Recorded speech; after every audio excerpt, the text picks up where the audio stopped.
I want to welcome back Sean Patel, who's the CEO and founder of Prep Expert. Sean, thank you so much for being here. How are you? Doing well. Thanks for having me, John. Just wanted to do a quick shout out for an amazing deal that we have for college admissions process podcast listeners.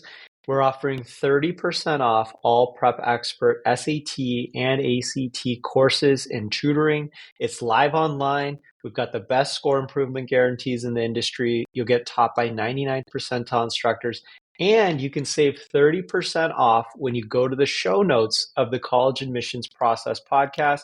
Grab your discount code for 30% off and click the link in the show notes.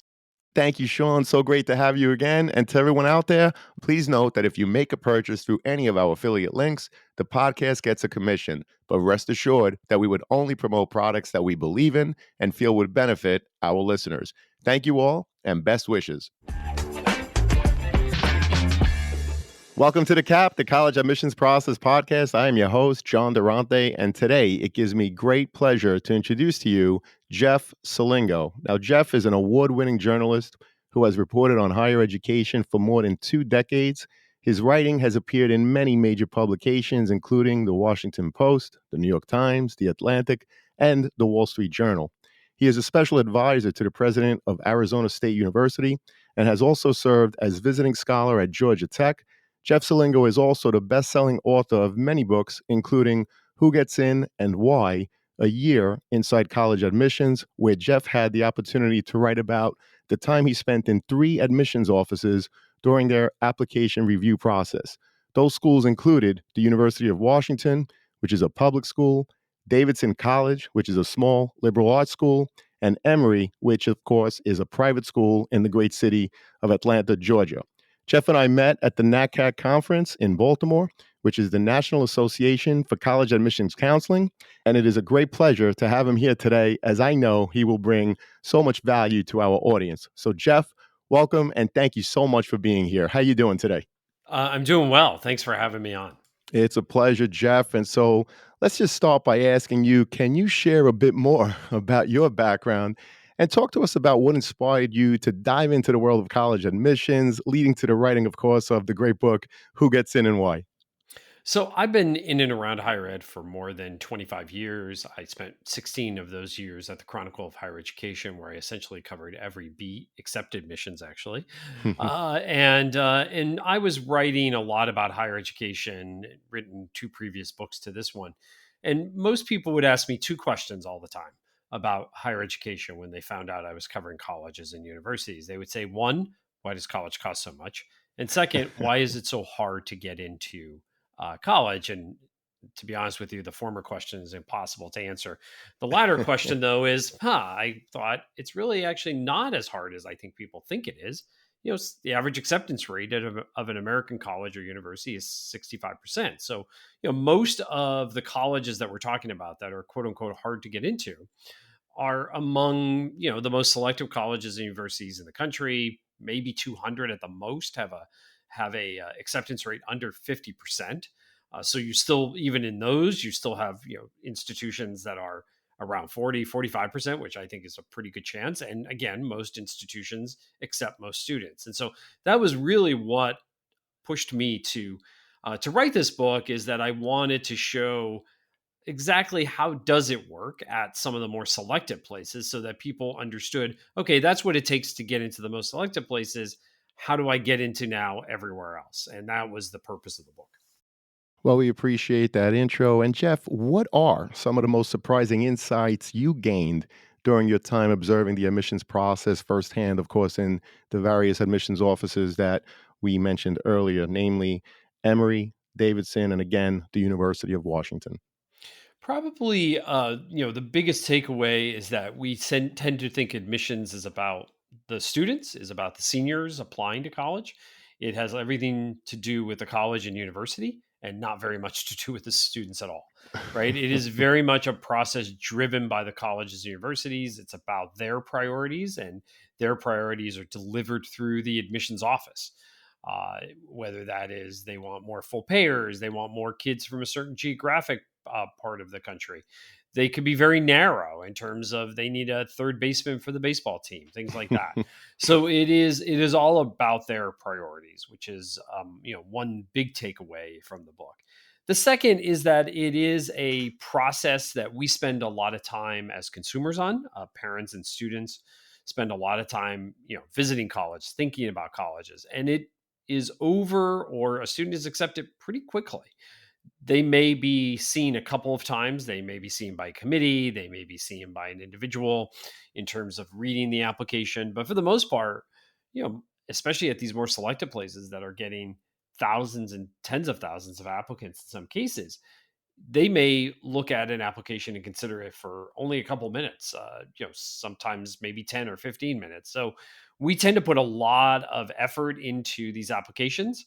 And it's not that we shouldn't, but we should also realize that on the other side, it's not that they don't put a lot of effort into it, but they have to move quickly in order to get all those applications done in a short amount of time.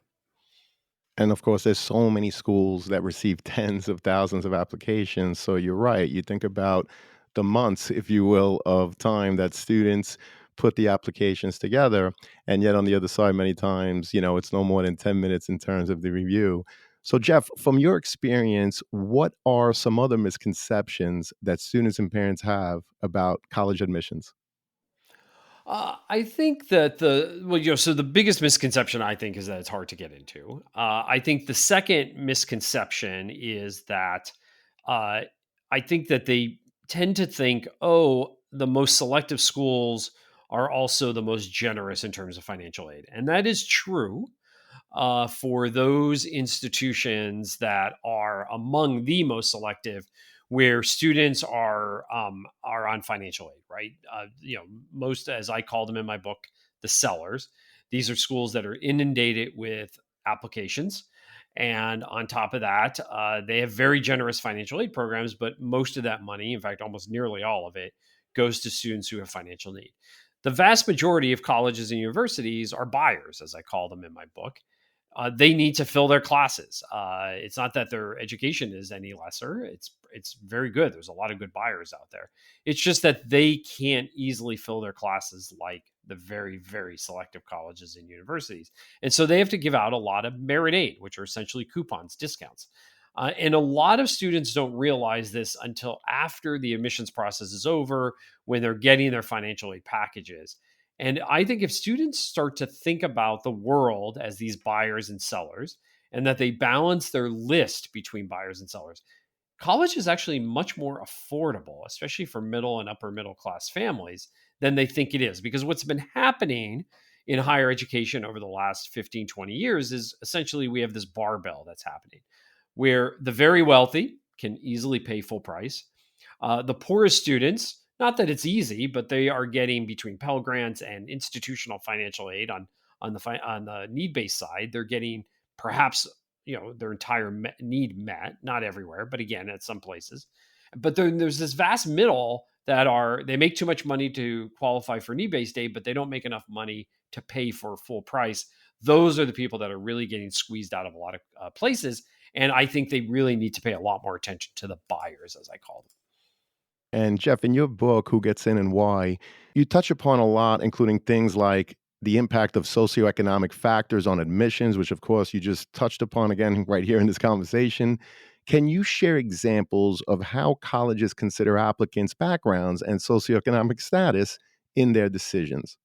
Yeah, so colleges are either need blind or need aware. Now, there's a lot of colleges that are need blind in the admissions process, meaning they don't take an applicant's financial background into consideration.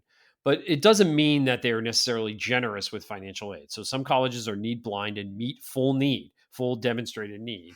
Those are very few colleges that have a lot of money, right? So they don't need to pay attention to who they're accepting money wise, and then they could give them as much money as they need. A lot of colleges that are need blind gap students. In other words, students demonstrate they need this much money, and colleges maybe meet them part way, halfway, whatever way, but they don't give them all the money that they need. Then there's a group of colleges that are need aware, and those colleges basically say, you know what, we could be need blind, but we don't have enough money to give to everybody. So we are actually going to be need aware, meaning we are going to look at your financial background in admissions. And if we feel like we can't give you the money you need, we just don't have enough to go around. We are going to deny you because we think ethically it's better to deny you than accept you, but not give you enough money to come here. And there's a big debate in admissions over this. And increasingly, because of the cost of college just keeps going up, more and more students are in that former group I was talking about where they're being gapped. So, yes, great that you got into the school, but now you can't afford it. It's mandated that every college has to make their net price calculator available. Jeff, how accurate is it when a student and their parents use that net price calculator? Well, some are more accurate than others. Let's just put it that way. I think that those institutions that ask for a lot of data up front are tend to be more accurate on the back end. The problem is you have so many of those net price calculators really don't necessarily put in what that student might get in merit aid. Again, the more data that schools are asking for up front, the better the results are. Fantastic. And Jeff, in your book, you spoke about similar rating scales for assessing applicants. I was curious, what do those rating scales look like? Could you talk a little bit about that just to pull the curtain back a little bit for our listeners? Yeah, so when the application comes in, colleges are rating students on a number of factors, usually around kind of their academic rigor, extracurricular, other personal. So they might have two or three, four categories, even five categories, and they'll rate them on a scale of 1 to 5, 1 to 10. It's very much like a scale that's used in the Olympics for figure skaters, for example. So one reader might say, "Oh, I give this student a 10 on academics." Another reader might give them an 8, and then all of those numbers come up together to generate an overall number at many of these places for students. Some of those numbers, most of the decisions by admissions offices are actually pretty easy. You're easily in, you're easily not in. And then there's a group in the middle that is kind of on the bubble. They're either just outside looking in or they're in and they're barely in. And those edge cases are the cases that where most of the time is spent, whether with individuals or with committees. Fantastic. And Jeff, what about students facing wait lists or even rejections? What insights or advice would you offer in terms of understanding these outcomes and planning for next steps? Well, it's not only that, it's the thing called the deferral, which is becoming more popular, right? I mean, admissions, when I applied back in the early 1990s, it was a pretty simple system. You applied and you got accepted, you got denied for the most part, right? But over the years, there's all these enrollment management techniques that colleges and universities have added. So we have early decision, we have early decision one, we have early decision two, we have early action. We have different flavors of those two things, right? We have regular decision. We have deferrals. We have wait lists. So a student, for example, could apply early decision or early action, wanting a decision, yes or no. But increasingly, what's happening is students or colleges want to keep those students around in the pool because they may need them later on. So they defer them to regular decision, which is really frustrating because if you're a student applying early, you want to have an answer. And if the answer is no, just tell me now.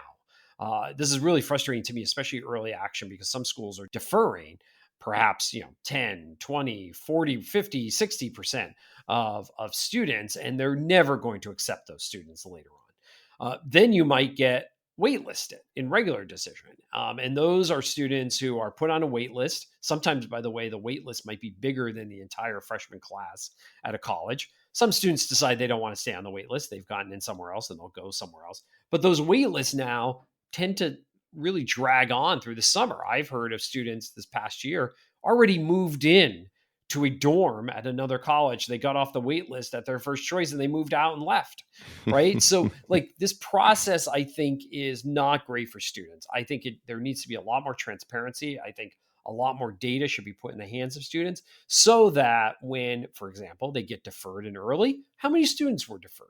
Oh, wow, everybody was almost deferred, right? Well, I'm Right. not going to really get in here. I'm going to move on, right? I think that the more data that's put in the hands of consumers, the better they are. So, as a follow up, Jeff, your experience inside the admissions office, if a kid is deferred, does reaching out matter? And, what we hear from some of the admissions reps is that if you're going to reach out only if there's something new to add to your application. In other words, from when you submitted the application to the time you get deferred or even waitlisted, don't just reach out unless there's something new to add. What would you say about that? I agree. I think that there's something about showing interest, and then there's something about being a pain. And it's a fine line between the two, right? You definitely want to show that you're still interested, right? They want to know that. If there's something new to report, report it, but don't report something new every day. And make sure whatever you're reporting is significant and useful, and by the way, hopefully helpful to your case. Absolutely. And given the ongoing debate around standardized testing, Jeff, how does your research shed light on the role of the SAT or ACT scores in admissions? And what changes or alternatives do you foresee?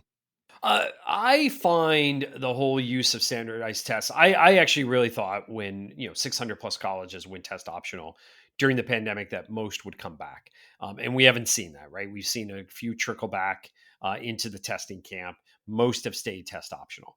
Now, many of them are really doing rigorous research on how the students did who didn't come in with test scores, and waiting for them to basically cycle through the university or college. That might take 4 or 5 years to really get good data. I'm not quite sure how they're going to disaggregate that from learning loss that happened during the pandemic. I think Right. also they're trying to read the political tea leaves. They're trying to read the faculty tea leaves. I think there's a lot of politics at play here in terms of deciding whether to come back. And there's a lot of competitive pressures.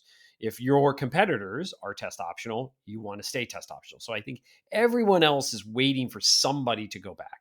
And I think that given the huge increase in applications, which I think is partially caused by test optional, I think that most parents and counselors either love it or they hate it. But I find most people hate it because they just want some certainty. It doesn't mean that they want the test. Some people would prefer test blind, like California has gone, the University of California system.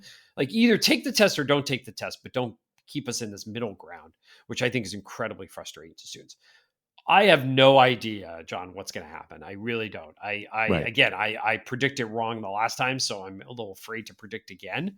Um, I'm curious to see what will happen, but I think something will change in the next couple of years. Either we will see a permanent policy, we will go back. I doubt many people will go test blind. I think people are either going to stay test optional or they will go back to the test. Hi, John. This is Cami from the University of Michigan. My favorite thing about Dormify is how supportive they are with all things college. Dormify is truly like a big sister guiding you throughout the entire college journey. From relatable content on social media to tips on how to maximize your space, Dormify has the answer for everything. I highly recommend incoming freshmen, college students to check out Dormify on social media for all things college. Thank you for listening. Thank you, Cami, for sharing your thoughts on Dormify.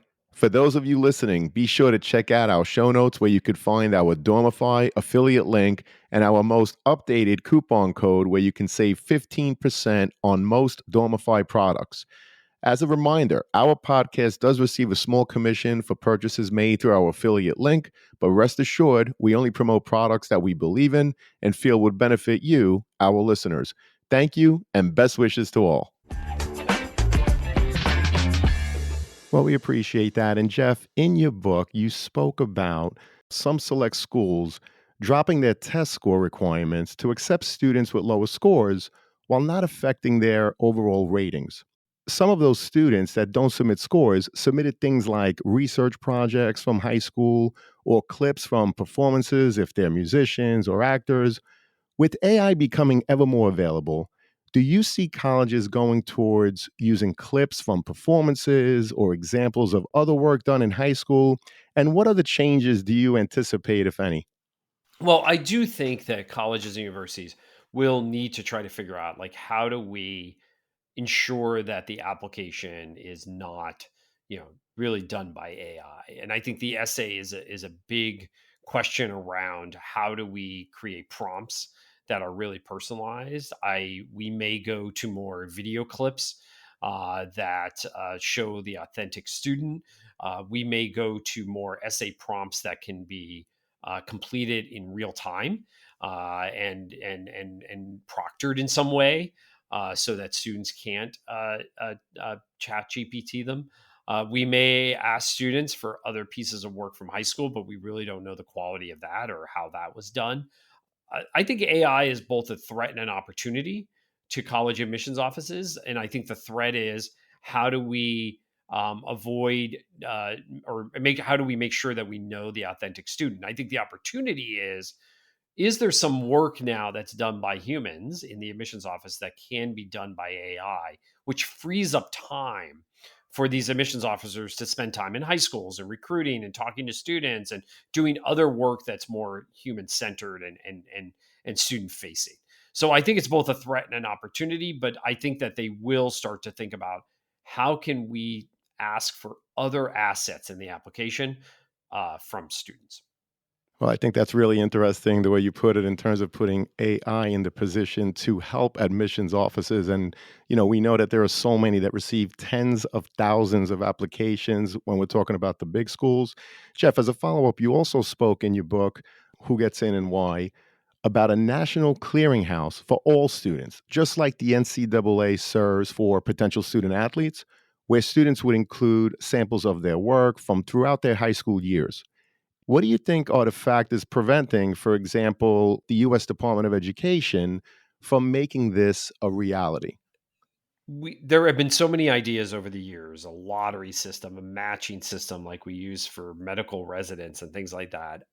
Everything keeps coming down to colleges and universities, to make a lot of these things a reality, would need to share information about applicants that they have received and what they're deciding on and things like that. And this all comes down to, there is a strong desire by the US government for antitrust, right? That they do not want collusion essentially among the colleges and universities. They don't want them talking about to each other about who's being accepted and how much money they're getting and things like that. And almost anything that would require a matching system or a clearinghouse or anything like that would require some sort of cooperation between colleges and universities. Now, could there be a system where students upload their information and then colleges say, oh, yeah, we really want that student? That could be done. And in fact, in some ways, we're starting to see that with early experiments in direct admissions, where students, either information that colleges already have on students or information that students are putting in the Common App, basically colleges are raising their hand without the student even applying and saying, you're in, right? No application necessary. I think that has a limit to how many institutions will participate in something like that and how many students will participate in that, because it would be mostly the less selective places that would do that. I still think that we need something where the vast majority of colleges and universities have access to students, and that there is more of a matching system, because right now it's a pretty it's not exactly a efficient system. If you were designing this from scratch in 2023, you would not design a system where students apply to 15, 20 schools. They might get into 5 or 10 schools, and then they only could go to one, right? Right. That is a system that's full of friction, and you would not design it that way if you're designing from scratch. So something has to change. Again, I'm just not quite sure legally what you can do and practically what you can do. Well, we appreciate that. And, you mentioned students applying to 15 schools. There's a lot of high achieving students out there. So, in terms of high achieving students who often face unique challenges in the admissions process, what advice do you have for them and how can they stand out in a competitive pool? So I always encourage students, just kind of be yourself. Do what you want to do in high school, because if you sit there throughout high school and say, "How am I going to stand out to an admissions officer on the other side of the desk?" First of all, you have no idea who that person is sometimes. You have no idea what kind of day they're having when they read your application. As I said earlier, colleges have priorities. All those priorities are different from college to college. So if you sit there and try to game the system from where you sit, you're really going to drive yourself crazy doing it. You're not going to have a lot of fun doing it. You're going to end up doing things you probably don't want to really do, because you're just going to be doing it for the admissions officer on this other side of the desk. Should you participate in a lot of activities in high school? Sure. Should you do some of that for college? Sure. Should you do some of that because you just want to have fun and discover new things? Absolutely. Should you take a pretty rigorous course load in high school? Absolutely, because it will prepare you well no matter where you go to college, right? Should you try your best? Sure, because that's what you want to do. You want to have that growth mindset in high school. Do all of these things because they're going to make you a better learner. They're going to make you a better person. They're going to help you discover what is your passion and purposes in life. Don't do it because you're trying to get into college. Well, we appreciate that. You talk about taking the rigorous course load, which of course is going to differ from student to student. Try your best, participate in activities, and students always remember the growth mindset. These are things that you control. And then Jeff pointed out a lot of priorities in terms of what you don't control. If a school is looking for a certain amount of students applying to a major, if they're looking for a goalie for their soccer team, those are things that you don't control unless, in fact, you're a goalie. So, Jeff, this has been a great conversation. We really appreciate the insight and your time today. Before I get to the last question, is there a question I didn't ask or a topic that I didn't bring up that you'd like to share with our listeners today? No, I think the last question that you asked me is the one that I'm really pressing on parents and students today. I think we have turned the admissions process into a game to be won, that there's this gold ring at the end of it, and we are driving ourselves and our kids crazy. We're really punishing them in ways that I don't think they deserve it. And I'm starting to see this even, I have an eighth grader, and once in a while, obviously she knows what I do and she's asking me questions about college. I never thought about college until I was a junior in high school. Was that maybe too late? Maybe, I don't know. But I've turned out okay. We know a lot of people who've turned out okay, even if they didn't go to the most selective places. I think we really need to turn the temperature down on this. We've been talking about doing that for a long time. The question that I would love you to ask me, but I can't answer because I want to ask every parent out there, like, we know what's wrong. We know we're crushing our kids, and colleges know they're crushing their kids. Everybody knows they're doing something wrong. Nobody's willing to fix it. Well, that's great advice and great insight. We appreciate that, Jeff. And again, your time today, thank you so much. And unfortunately, it does lead us to the last question, which is based on your extensive research and observations, what predictions or changes do you foresee in college admissions, and how might these impact future applicants? Well, I think that the one struggle that colleges and universities are having right now is around yield, right? So as application numbers have gone way up, even the more selective places are really having trouble figuring out yield. And so I think you're going to see, colleges have already leaned in more to early decision because of this, because it's essentially 100% yield. What I think you're going to see is a lot more, and I think this is where AI could come in. Colleges trying to figure out, are you just applying to us because you want to throw out an application there? I met somebody yesterday, actually, whose daughter was accepted into the University of Georgia. And now she wants to apply to a couple of other colleges, even though she's probably going to end up going to Georgia, because she just wants to see if she could get in. Well, Hmm. that's all fine and good for the student, but the college is going to really hate that. And they're going to want to start to figure out how many of these kids are really serious about that. That's the prediction I'm going to say, is that they're going to go beyond early action, early decision, and they're going to try to figure out things to figure out, like, how much is this student really interested in us? Well, that's a great point. Like you said, someone who got into one school and she's applying to others just to see if she could get in. So think about it from the admission side. You have 1,000 seats, you receive 50,000 applications, let's say, and you don't know who's for real or not, which makes the entire process ever more difficult. So I appreciate that insight, Jeff. And I'm also going to link your book, Who Gets In and Why: A Year Inside College Admissions. Folks, if you haven't read it, you definitely have to read it. And I'm not getting paid for saying it. This is a great book. Jeff is the real deal. He's awesome. I'm going to link all of his books in the show notes. And Jeff, by the way, I hear you have a podcast. You want to give it a little bit of a shout out there? Yeah, FutureU. It's FutureU. I co-host it with Michael Horn. It talks about everything about the future of higher education. So give it a listen. Jeff, you are awesome. I'm so glad that we connected down at NACAC in Baltimore. I really appreciate your time today. Thank you so much. And to all the people out there, good luck with the college search. We hope to have you again, Jeff. Great to be here, and thank you so much for having me on.